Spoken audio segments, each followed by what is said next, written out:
Welcome back everyone to Let's Play Final Fantasy VII. Last episode we got ourselves a Gold Chocobo, and in this episode I'm going to use that Gold Chocobo to do a couple more side quest areas and also advance the story of the game. We're going to learn about Vincent's past, and we're going to learn about what happened to Zack and Cloud after the events of the Nibelheim reactor. So the first thing we want to do is we want to head to Midgar. And you'll also notice that when you disembark a chocobo that you have stabled, you can't send it back to the stable, you have to ride it back to the stable. So ignoring that for now, we're going to head into Midgar. And we can't get back into the city. Eventually in the game you will parachute in the city, but not for a little bit.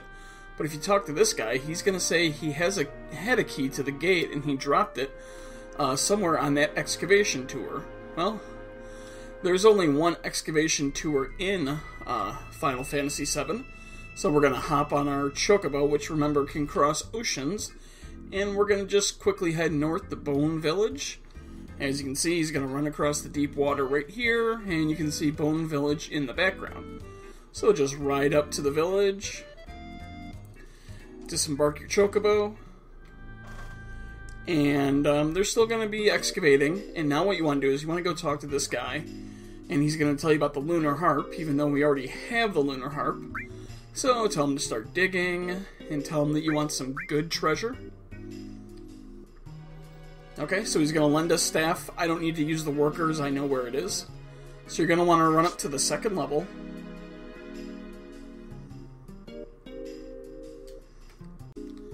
Once you're up on the second level, you're going to want to go basically to the middle between like that smoke and that steam, smoke or steam, whatever it is, and the burnt out fire pit you can see to the right. So you don't even need to worry about planning the workers, just set off the bomb. Blah, blah, blah, blah, blah. There's going to be no one to look, so just tell them that you want to start digging right here. Yep. Okay. So now once again, just like before, you just have to wait overnight.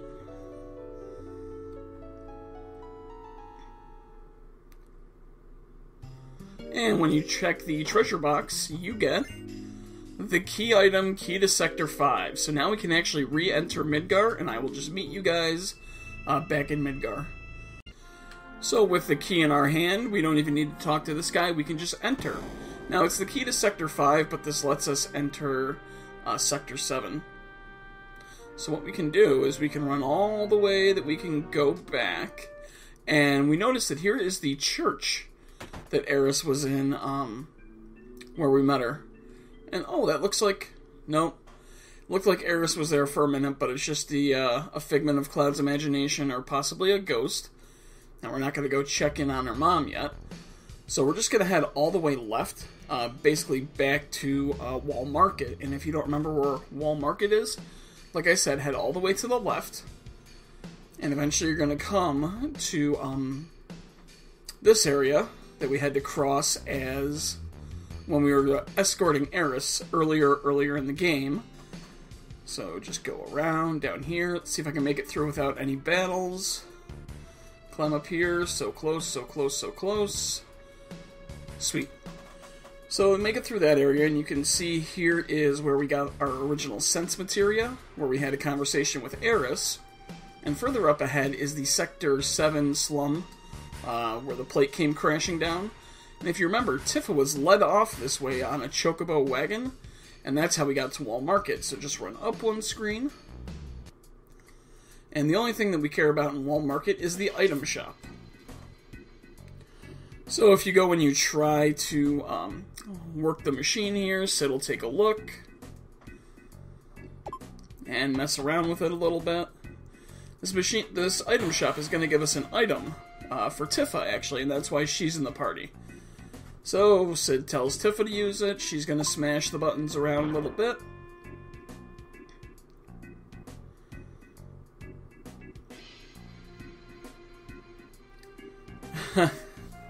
Sid always good with the comebacks for our party members.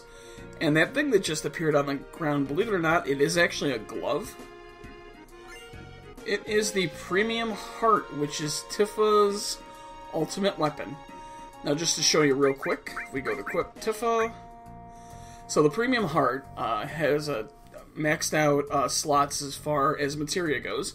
It has 8 total slots, 4 linked slots. Well, actually, every slot's linked. And it boosts Tifa's attack a whopping 24%. Now, the issue with the ultimate weapon, and all ultimate weapons, is you see that it has no materia growth. So it's something you want to hold on to, definitely. You want to use it towards the end of the game. But we haven't leveled up all of the materia that we want to yet, so no sense equipping it yet. And that's all we're going to do right now in Midgar. We will come back, like I said, later. The guy who sold us the batteries can actually sell you a sneak glove to help with stealing. I don't need it. So I'm just going to head back to my Chocobo, and we're going to cross to the western continent, and I will meet you guys in Nibelheim, where we will get another thing for Tifa, and we'll also get a little bit of a backstory. And we're back outside Nibelheim, so just run into the town. We're going to head for Tifa's house. And one thing I will say is that I have Sneak Attack, which I finally won after about an hour of Chocobo racing, junctioned on Tifa's weapon, actually, along with Death Blow, which is actually Vincent's junctions that Tifa has right now. And I seem to get a pretty good rate of sneak attacks and preemptive encounters with that habit when I have that equipped, so something to think about. Next episode, when we actually go and start the Junon Huge Materia side quest, I will show you my whole materia setup. So what you want to do is at this portion of the piano with Cloud, you want to inspect it, say go for it, and if you've jammed on her piano in the past, you can finally play a melody. Now, you can see because I'm playing Steam, the controls are different. I will post the correct notes, basically, for the Steam version and the PlayStation version in the description below. So we'll just play real quick.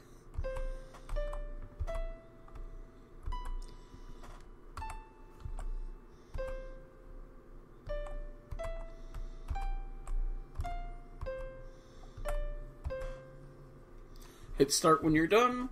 Cloud will say that he's heard the melody before and played it well. Tifa will say, hey, wait, I have the sheet music for that song. And within the sheet music, there's going to be a note.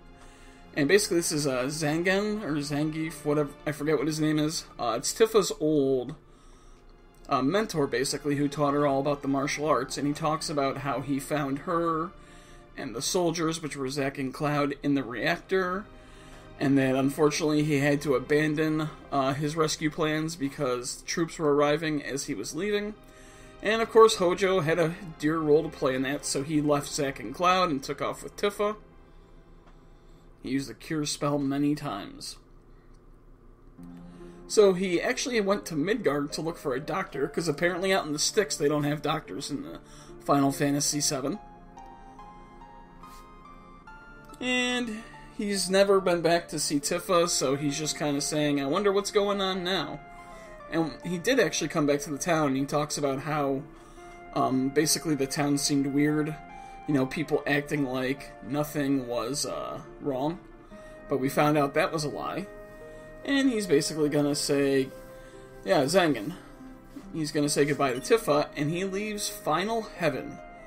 And Tifa's going to get really excited. Final Heaven is Tifa's ultimate level 4 limit break. So she's going to do some punching and some kicking.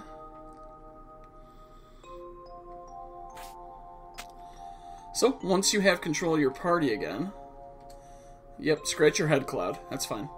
Once you have control of your party, we're just going to go to Item. I am going to teach Red 13 Cosmo Memory, don't worry. We're going to go all the way down to Tifa. Or, all the way down to Tifa. All the way down to Final Heaven. All the way down. There we are. And we will teach it to Tifa. And now that we've taught her level 4 limit break, we're actually going to use her level 4 limit break the next time we use her in battle. So I'll set it to level 4. And real quick, I'm just going to exit Nibelheim, and I'm going to put Vincent in my party for the next part of this episode. And actually, I lied. To find out about Zack and Cloud's past, we have to head to the Shinra Mansion and all the way to the basement. So, I'm not going to meet outside with Vincent. We'll do that after we learn about how Zack and Cloud escaped Shinra. Because, like Zangen's letter said, basically they were captured by Shinra troops after the events of the reactor. So we're just going to head all the way down to the basement. Hopefully I don't get in too many fights that I have to edit out. Do have a little bit of a time constraint today, but that's okay. We should have enough time to get this episode done in one take.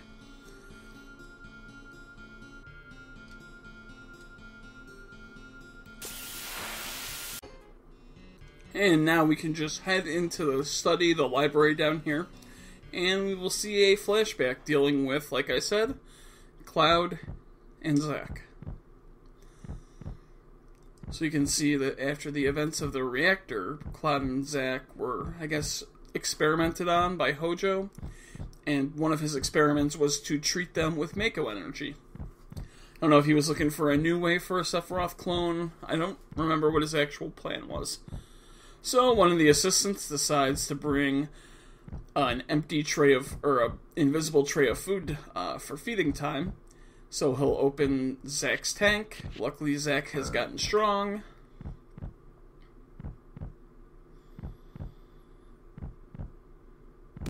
And he'll knock him aside. And Zack, because he is our friend and he is a good guy in the game, he's going to rescue Cloud and drag us out of Nibelheim.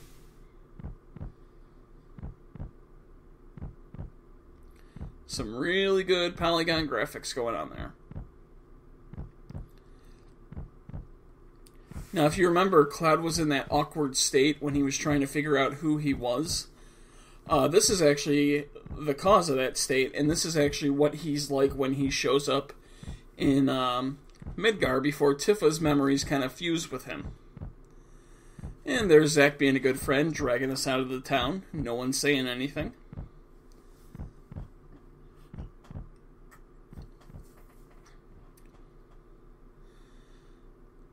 And apparently after escaping Nibelheim, we were just thrown in the back of a truck after Zack changes us and puts us into one of his spare uniforms.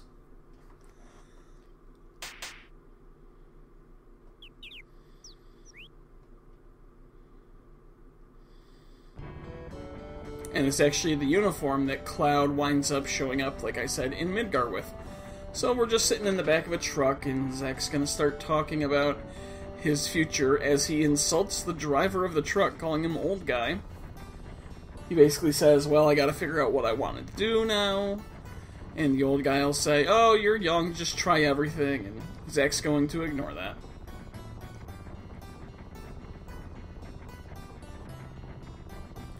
So you can see how Cloud's not really part of the conversation, because that is his Mako poisoning-induced state.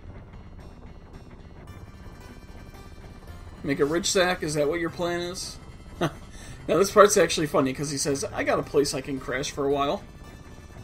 Oh, no, wait, the mother lives there too. So of course, in that instance, Zack was talking about Eris, because as you might not remember from the very beginning of the series, Zack was her boyfriend until he died. So Zack's undeterred, says I gotta change my plans, and he starts thinking what he'd be good at. Need money, start a business. Don't businesses cost money to start? So he's going to ask Cloud. Cloud's not really going to say anything. He's going to ask the driver, who once again he calls the old guy. Dude, Zack, he doesn't know what you'd be good at. He doesn't know you. And the driver's going to say, yeah, you're young, try everything. You gotta pay your dues while you're young. You hear that, millennials, or anyone else of this entitled generation? Pay your dues while you're young. I mean, I'm not that old. I'm not get off my lawn, but it's just food for thought. And Zack, like I said, he's going to completely ignore his advice. You know, after getting his leg workout in by doing some squats, apparently, in the back of the truck. A moving truck that's trundling through Cosmo Canyon, it seems. Oh, I got more brains and skill than most other guys. So modest, Zack. So he decides he's going to become a mercenary, and he's going to talk about how he won't leave Cloud hanging. So that's kind of the idea there, that Cloud said, oh yeah, you know, I decided after I left Soldier to become a mercenary. Yeah, you're not going to be rich, Zack. Sorry to say.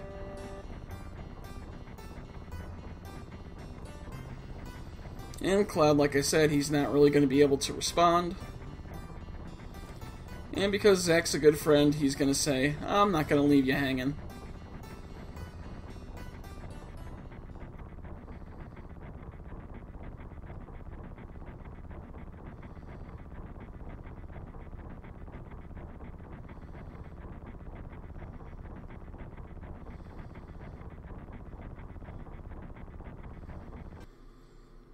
So in the last scene of this flashback, he's once again dragging us in one of his old uniforms, and we've actually reached the outskirts of Midgar.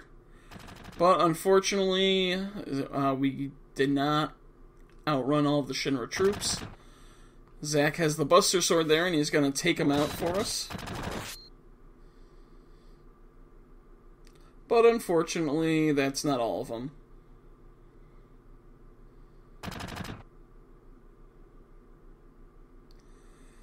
And because, you know, you don't know if he's dead or not, just waste all your ammunition shooting him.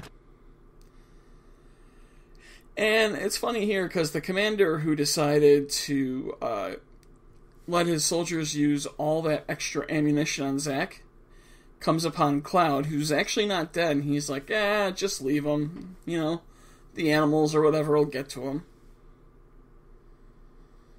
So that is how Zack died, protecting Cloud. You can see it looks like a rain is starting to fall. Cloud's going to wake up enough to crawl to Zack.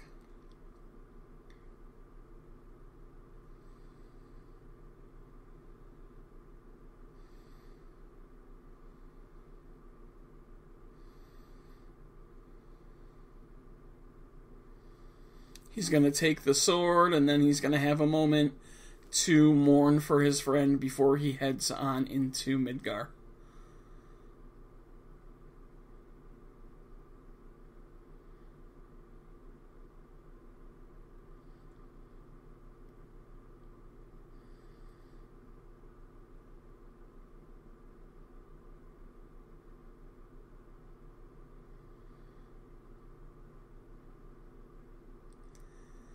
So that is the story of what happened to Zack and Cloud after the events of the reactor.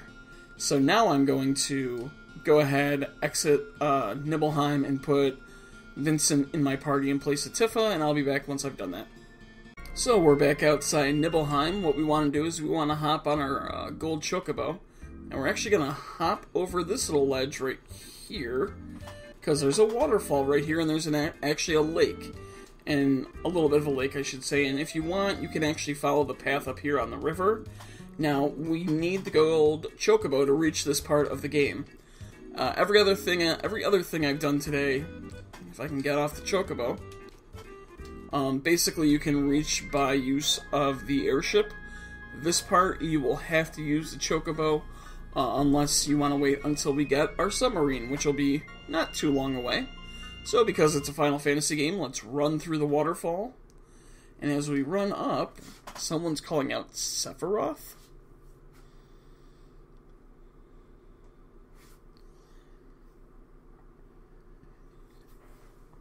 Apparently it's a woman called Lucretia that Vincent knows. So we're back to another flashback. So this is back in the days when Shinra actually occupied the mansion. You can see that there's two scientists going up ahead. Lucretia is there. And there's a member of the Turks with them, and that's actually Vincent. Because if you remember, Vincent was a member of the Turks, and apparently he got along really well with Lucretia. I'm not sure if it was unrequited love, or they broke up. But anyway, Vincent didn't wind up with Lucretia. Hojo did, and nothing good ever comes from winding up with Hojo. So I don't know if he got friend-zoned, or if they, broke up. And Vincent pretty much said, as long as she's happy, I don't mind. which, if you ever have to tell yourself that, you know he's full of shit. And this is the part where things start to go bad for Vincent.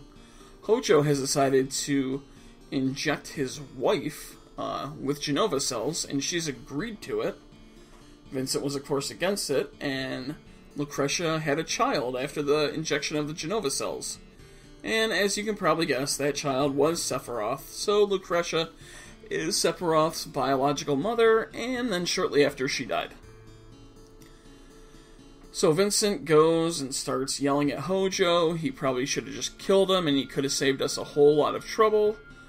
But Hojo's a piece of shit, pulls out a gun, shoots Vincent, and then decides not to kill him, but to experiment on him and turn him into the vampire that I guess he is, with his limit breaks where he turns into this beast.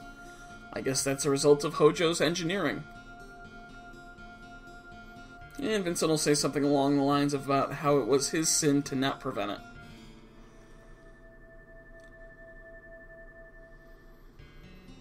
And Vincent can feel the changes that Hojo did. Apparently it must be rather painful. I don't know what that sound is supposed to be. It's Vincent turning into the monster. And yeah, he says the body is the punishment that's been given to him for being unable to stop Professor Gast and Hojo.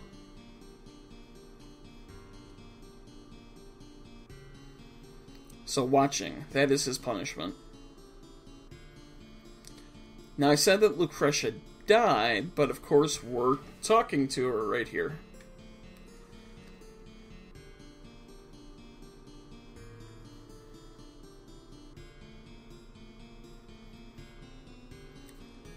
And she says she wanted to disappear, she wanted to die, but because of the Genova cells, she couldn't die that easily. And she's going to say that she's dreaming about Sephiroth because while she gave birth to him, she's never been able to hold him.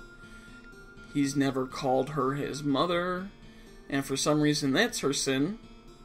So she tells Vincent to stay back, and she asks what's happened to her son, because she heard that he died 5 years ago. I don't know how you would have heard he died 5 years ago. What, do you have Wi-Fi in this cave? But she sees him in her dreams, and she says, I know that he, like me, cannot physically die so easily. So she asks Vincent to tell her, and Cloud starts to step forward, but Vincent tells him to hold back. And thinking of the greater good, Vincent decides to spare her the pain of what Sephiroth has done by telling her that he died.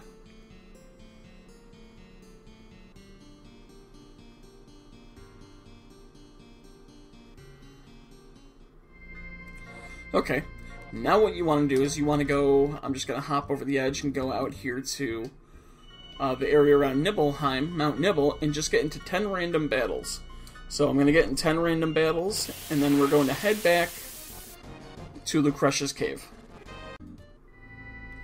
Okay, so I actually had to fight 15 battles, and now if we run into Lucretia's cave, oh, there's some stuff there on the ground for Vincent.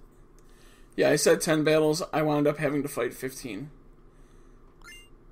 So Vincent will get Death Penalty, which is his ultimate weapon, and Chaos, which is his level 4 limit break, where he basically turns into a demon, or some kind of incarnation of the devil.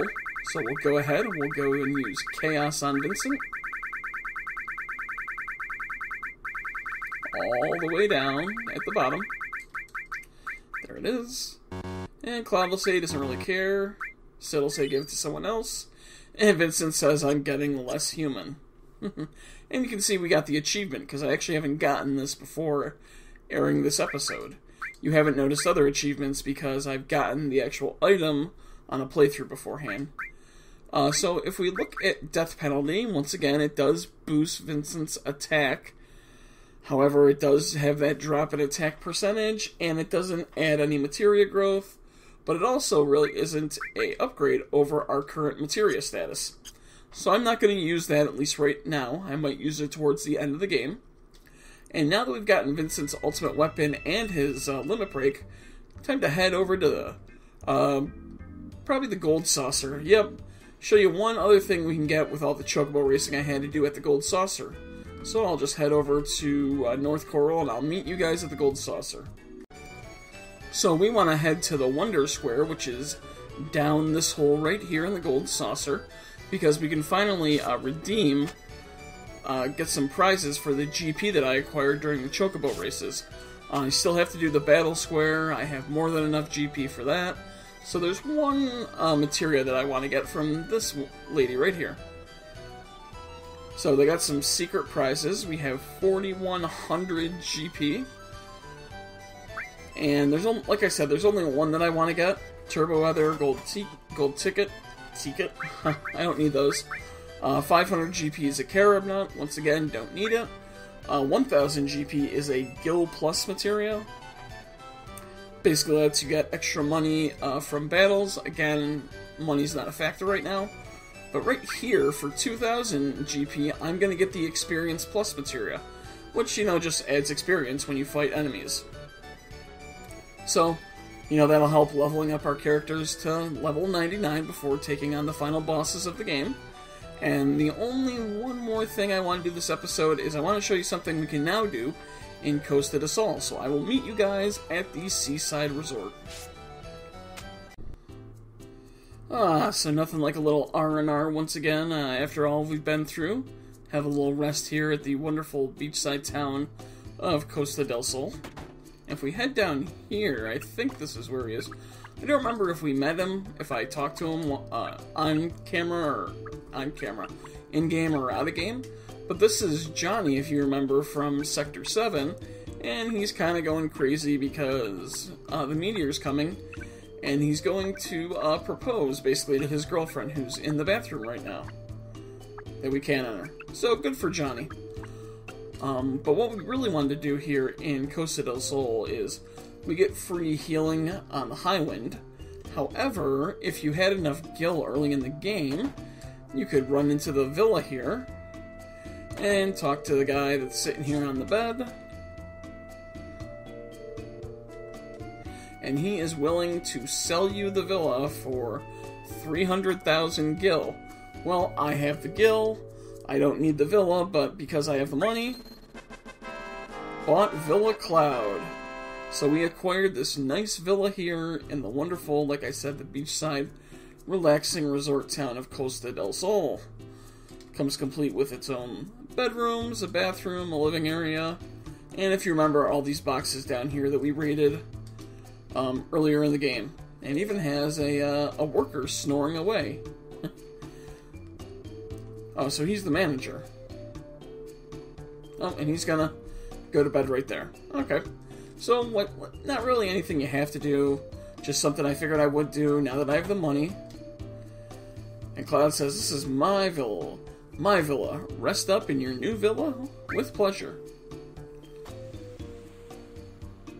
Let the soothing sounds of this ocean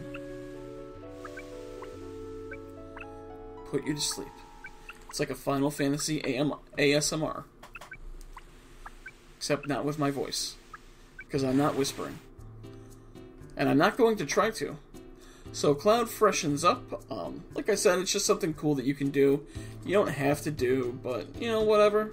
It's my villa now, and if we somehow manage to save the world, well, we got a pretty cool beachside, oceanside, whatever you want to call it, resort. So that's going to be it for this episode. Next episode, I am going to take my Chocobo back to the Chocobo Ranch, get in the High Wind, and head to Junon.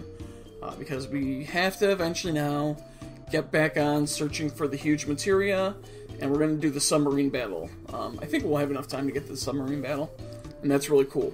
So, as always, guys, thanks for watching. If you enjoyed this episode, smash that thumbs up, ask me any questions, and I'll see you guys next time.